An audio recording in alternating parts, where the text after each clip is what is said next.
Fala aí, meu amigo, minha amiga, ligados no Toque Passa, chegando nessa segunda-feira para falar, é claro, do que rolou no final de semana maravilhoso, grandes jogos. Eu sei que se você perdeu, tá triste, né? Mas foi um domingo espetacular com grandes jogos. A gente tá aqui para falar do que a gente gostou, do que não gostamos, dos atropelamentos, das surpresas, das frustrações. Quero saber, é claro, a sua opinião, é muito importante. Deixa aqui embaixo nos comentários o que te agradou, o que te desagradou, o que foi bom, o que foi ruim no final de semana. Vamos falar dos vencedores, perdedores, time que está na zona cinza. Temos destaques pra caramba, tem muita coisa para falar no vídeo de hoje.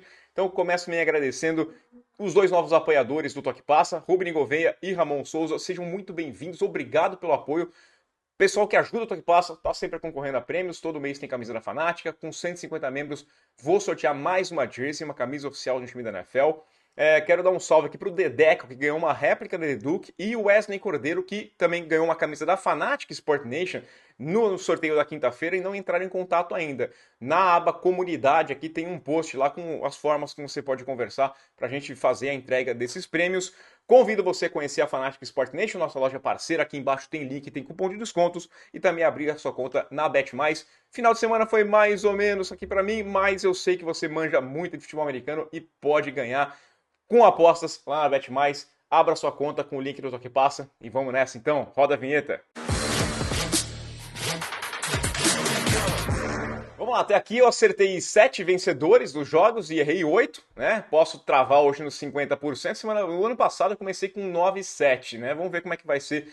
Não foi tão ruim se a gente for considerar que a semana 1 é complicado, né? É difícil. A gente vem com algumas impressões da pré-temporada e, cara, a pré-temporada fica na pré-temporada, né, Steelers?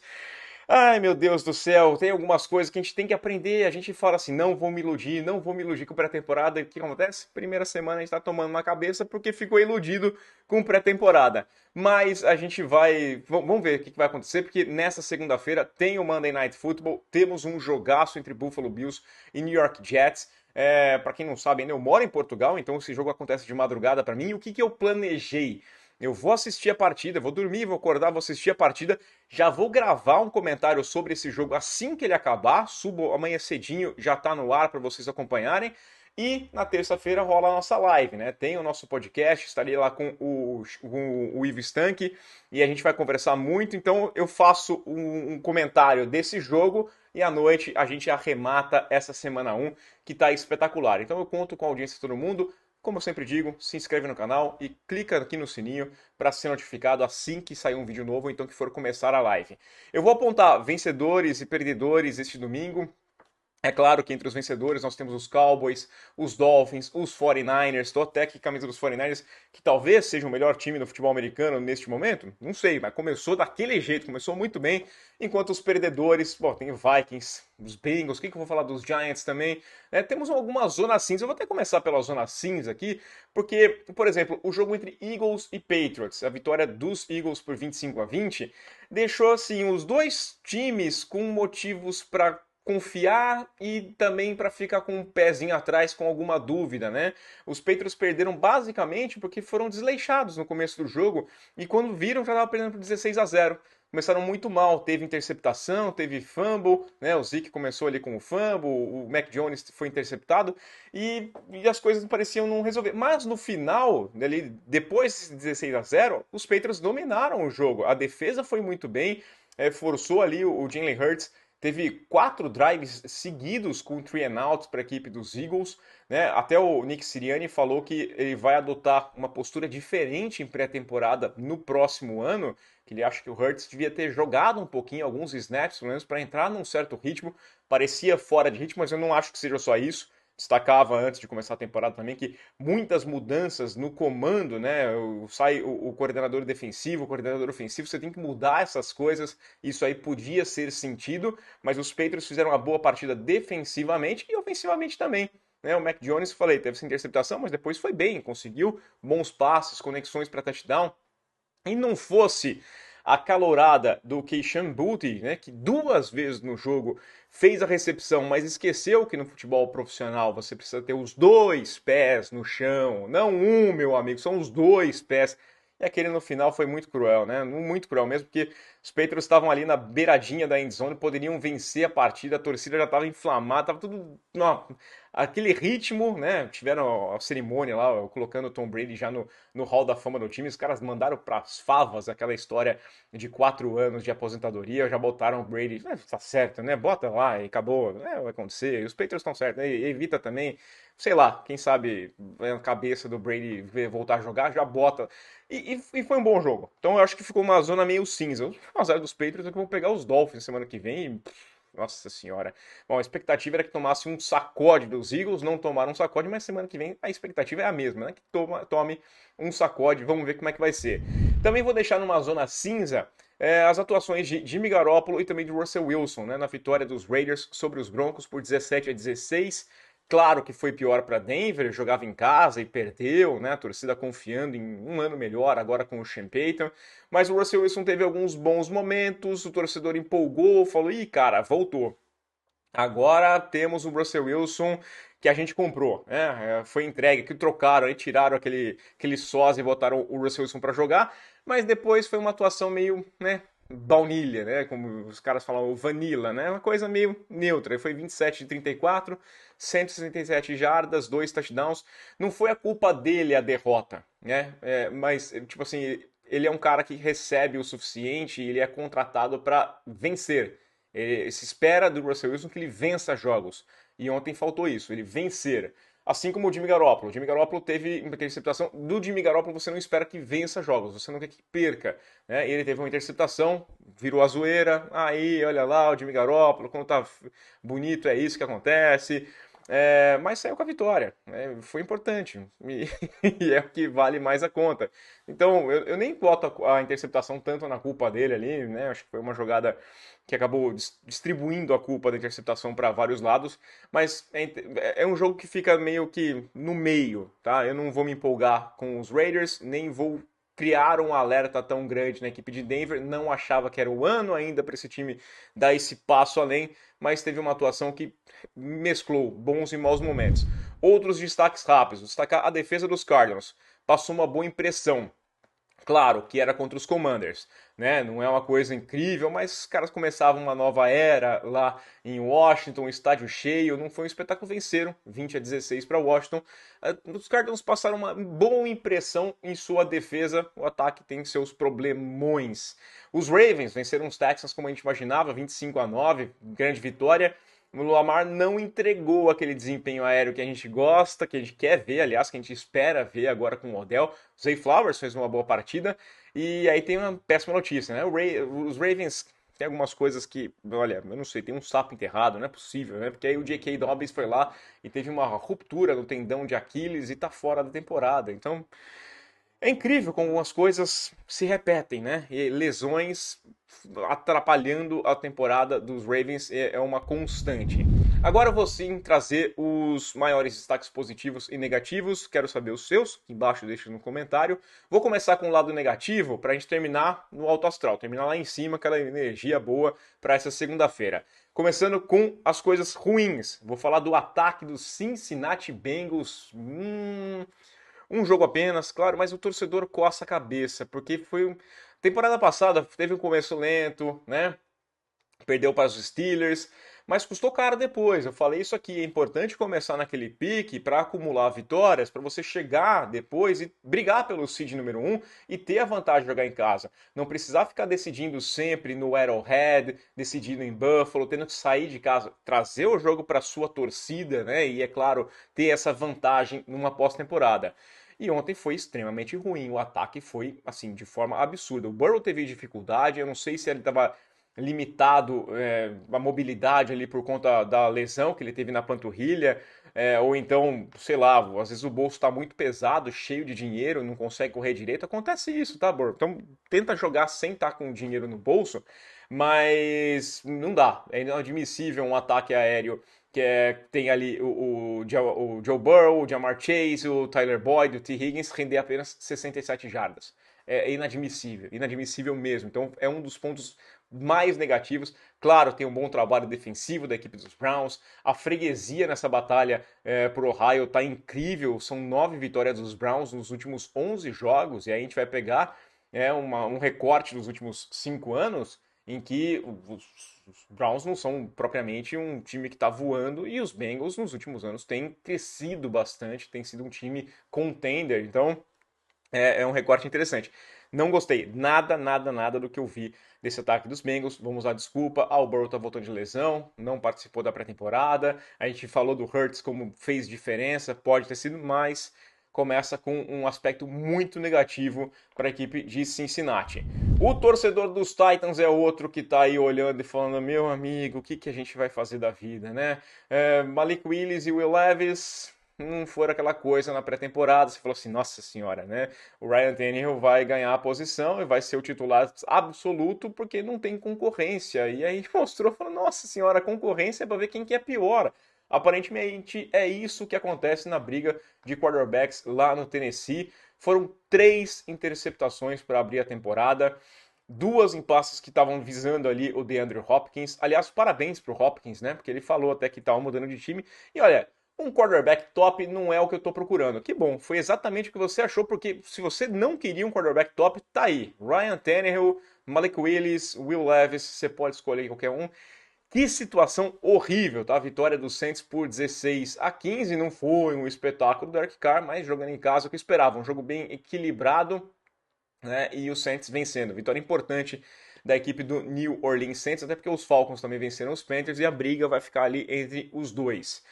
Outro ponto negativo, o terceiro que eu vou levantar aqui, Minnesota Vikings e o Kirk Cousins, né? O Cousins passou os últimos meses, ele cantou na cerimônia dos melhores do ano da NFL, né? No Honors, foi astro de série da Netflix, todo mundo falando, pô, fiquei fã do Cousins porque isso aqui, tudo, né? Fez piada na propaganda lá, pô, e se eu fosse ganhar o Super Bowl, olha lá, preciso de um anel para combinar com as minhas correntes, sem camisa, bom, e aí começou daquele jeito, né, Kirk Cousins? Pô, me ajuda a te ajudar, eu te defendo pra caramba, e você me faz isso. Primeiro tempo, os Vikings tiveram 273 jardas passadas, mas tiveram 3 turnovers do Kirk Cousins. Foram 2 fumbles e uma interceptação na red zone, na linha de 2 jardas, miserável, sabe? Faz uma grande conexão com o Justin Jefferson, para ali na beiradinha da endzone, e aí você faz uma besteira dessa. Então, cara, complicado, sabe? Os erros ainda só geraram 3 pontos para os Bucks, né? E aí fica pior ainda você imaginar o que aconteceu com a equipe do Minnesota Vikings. Porque os Bucks eu coloco ali como um time que tem para ser um dos piores times da NFL. A gente está apontando os Bucks como um candidato a ficar com a first pick. Mas, de repente, eles ganham dos Vikings jogando em Minnesota. O ano passado, os Vikings venceram muitos jogos apertados. Esse aqui foi um jogo apertado e o time não teve condições de vencer. O ataque não gerou contra uma defesa que é questionável e a defesa também não apareceu assim, conseguindo manter uma vantagem contra um time altamente questionável, né, comandado pelo Baker Mayfield. Então, a defesa tem peças para ser melhor e tem principalmente um comando ali do Brian Flores. Eu espero melhor, mas o rendimento, a primeira impressão do Tampa Bay, do Minnesota Vikings, para mim é péssima. Péssima mesmo. Não gostei nada, nada, nada do que eu vi. Vou colocar o Seattle Seahawks também como um dos perdedores, uma das coisas ruins desse final de semana, porque a gente vai. Vamos classificar aqui como frustrante o primeiro jogo, né? A expectativa era um duelo de divisão, mas contra um time que está com vários problemas, né? Aí o Gene Smith foi lá e foi um Gene Smith, né? O Gene Smith não foi o cara do ano passado, o Comeback Player of the Year na temporada passada, foi um cara bem fraquinho, ruinzinho, né? Aquele cara triste de ver, 16 de 26 nos passes, 112 jardas, teve um passe para touchdown. Claro que perdeu durante o jogo seus 2 tackles, e aí fica difícil, né? Sai o Charles Cross, sai o Abraham Lucas, os 2 lesionados, e aí a pressão chegou, né? E tudo ruiu. O Metcalf fez um bom primeiro tempo, anotou touchdown, tudo mais, no segundo tempo não pegou na bola, cara. Não apareceu, ele não conseguiu fazer nada. Acabou sendo o jogo do Puka Nakua. Puka Nakua, gostei muito desse nome. 10 recepções, 119 jardas para o wide receiver da equipe dos Rams. Estava substituindo lá o Cooper Kupp. E de qualquer forma, sim, de todas as maneiras possíveis, você substituir o Cooper Kupp pelo Puka Nakua é espetacular. É o nome perfeito, né? Usando todos os termos. Vitória dos Rams por 30-13, mas muito frustrante para o Seattle Seahawks. A torcida, e eu também coloquei em alta conta, achava que ia ter uma regressão do Gene Smith, não esperava a mesma temporada, alguns problemas, mas via com muitos talentos outros capazes de superar um Rams, né? Os Rams também, assim como os Vikings perderam para o Tampa, um time que era ali apontado para ser um dos maiores perdedores da temporada, olha lá, que saiu vencendo. Então, parabéns para o Arizona Cardinals, que saiu na frente pelo troféu Caleb Williams. Fazendo a transição entre perdedores e vencedores, vou apontar aqui um grande perdedor, que é o torcedor do Chicago Bears. Os caras, eles chegaram na segunda-feira e falaram, não adianta, não adianta, acabou, tudo vai dar errado, nada vai funcionar. Casa cheia no Soldier Field, expectativa enorme que o fim do reinado de terror do Aaron Rodgers tinha acabado. Acabou aquele papo de que, eu sou dono de vocês, não tem mais essa, vai começar uma nova era. Agora o Soldier Field com o Justin Fields e o sol brilhando em Chicago, tudo vai ser legal. Nem perto disso, nem perto disso. Uma partida péssima do Justin Fields, tá? Uma interceptação. Teve um fumble patético mesmo, assim, coisa de juvenil, de não proteger a bola, incrível. Eu até falei na pré-temporada, eu tava fazendo um jogo da pré-temporada lá na ESPN com o Eduardo Zolim, e ele fez a pergunta para mim, de gente que tava apostando no Fields como um candidato a MVP. E aí eu até comentei, falei, galera, você que tá colocando dinheiro nessa possibilidade, pô, tem várias instituições de caridade que você pode doar, né? Ao invés de doar para as casas de aposta, doa aí para uma instituição. A possibilidade de retorno é muito maior, né? Um retorno social, né? Você se sentir bem. Eu não vi a chance nenhuma. Achei que teve uma empolgação enorme para cima do Justin Fields, sem existir reais motivos para isso. Ele foi bem no final da temporada, assim, um esquema diferente. E agora era o Super Bowl. Eu até fiz os meus palpites, a vitória dos Bears, porque eu achava que o time tinha se preparado muito para esse jogo. Essa era aquela partida, foi mais ou menos o que aconteceu na temporada passada dos Jets contra os Patriots, né? Eles perdendo sempre os Patriots, tem a chance, o time crescente e os Patriots indo mal. Agora é a hora que a gente vai acabar com esse tabu e aí dá essa besteira. E é claro que os Packers são um dos grandes vencedores da semana 1, nona vitória seguida de Green Bay sobre o Chicago Bears. E o Jordan Love foi lá depois do jogo e falou assim: olha, nada mudou. Rolou uma transferência de posse aqui, né? O Aaron Rodgers passou a escritura do Chicago Bears para o nome do Jordan Love. Aparentemente foi assim, sem problemas, né? Essa separação. O Love teve 3 passes para touchdown, se juntou a Aaron Rodgers e também ao Brett Favre como um dos 3 quarterbacks a ter pelo menos 3 passes para touchdown e nenhuma interceptação num jogo contra o Chicago Bears pela equipe do Green Bay Packers. Nada mal mesmo, bom começo do Jordan Love, gostei da postura dele, posicionamento ali, tudo tranquilinho, foi muito bem. Aquela boa impressão que a gente teve na pré-temporada foi trazida, né? Um dos detalhes que foi trazido da pré-temporada para a temporada regular foi a boa postura do Jordan Love. Claro que a gente tem que falar do Aaron Jones, que teve uma partidaça aqui, ele foi um dos melhores jogadores da tarde, foram 9 corridas para 41 jardas e um touchdown, 2 recepções para 86 jardas e também um touchdown. Aí um dos touchdowns, esse foi o problema, né? Porque aí ele correu e aí sentiu ali, ele até termina o touchdown já indo para o vestiário e vai lá, teve um probleminha no posterior da coxa, vamos ver qual é a situação dele, mas foi um dos destaques do final de semana. Vitorioso é o Dallas Cowboys. Eu queria colocar a camisa dos Cowboys, mas não tenho ainda. Vou comprar uma camisa do Dallas Cowboys. Começou a temporada destruindo, humilhando, pisando, rasgando a camisa do New York Giants. Vitória por 40-0, inquestionável, tá? Inquestionável. A defesa do Dan Quinn roubou a bola 33 vezes na temporada passada. Nesse ano começa forçando 3 turnovers nesse Sunday Night. Foram 7 sacks, tá? Para quem tem a defesa do Dallas Cowboys no Fantasy, eu sei que a galera gosta de Fantasy, e é o meu caso, acho que nas 3 ligas minhas, não sei se são nas 3 ou são em 2 e a outra é São Francisco, mas eu tenho a defesa dos Cowboys e os caras me ajudaram demais. Vocês me fizeram sorrir muito, viu? Muito obrigado pra defesa. Muito obrigado, Dan Quinn, Dallas Cowboys. Que eu vou destacar aqui a pancada do Trevon Diggs em cima do Saquon Barkley, forçando ali. Cara, que coisa de cinema, que coisa espetacular, linda mesmo. uma atuação incrível. Claro que tudo que podia dar errado para a equipe dos Giants deu de errado, né? Field goal bloqueado, primeira campanha sendo interessante, chega na beiradinha da end zone, acaba voltando por falta, por sec, na hora de chutar é bloqueado e retornado para touchdown. Mas, cara, eles são um dos grandes perdedores do final de semana e é claro que tem mérito dos Cowboys. Sempre a história do mérito de um lado, demérito do outro. Os Cowboys levaram impressão em 23 dos 36 dropbacks. Né? A gente teve ali 60 e poucos por cento de pressão.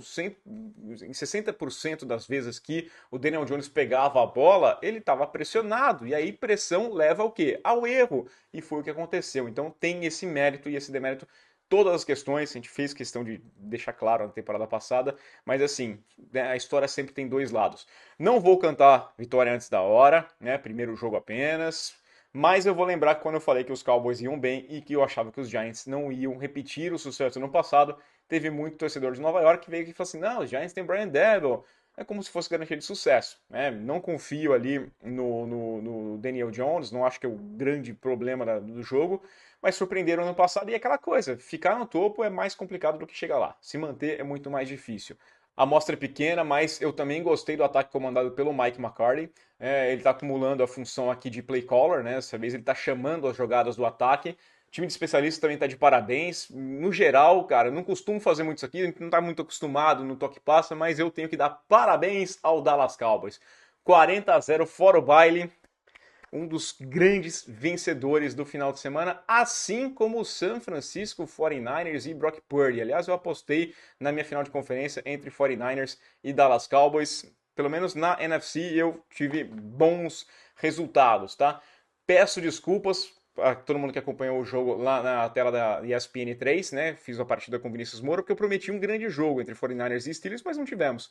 37 dominou do começo ao fim. Quando os Steelers foram pensar em alguma coisa, já estava 20-0. Né? Tiveram um esboço de reação no finalzinho do primeiro tempo, quando atuaram o touchdown, mas foi um jogo de um lado só. A equipe de São Francisco arrebentou, grande partida, a defesa funcionando muito bem, forçando 3 and outs, foram 5 3 and outs, né? Porque aí tivemos 4 punts, aliás, e uma interceptação do Pickett, mas depois de 3 jogadas, os caras foram ter o primeiro first down ali quando faltava pouco mais de 1 minuto para acabar o primeiro tempo.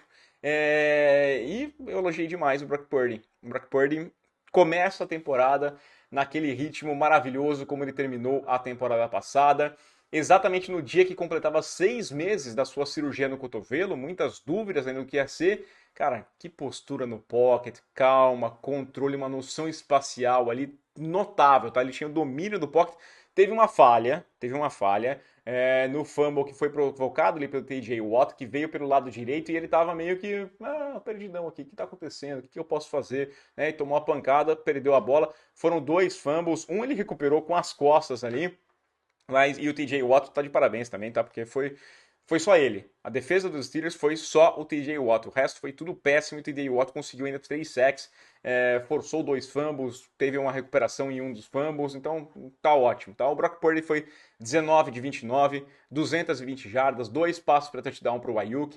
Ele segue essa sequência, agora são 7 jogos de temporada regular, lançando para 2 touchdowns.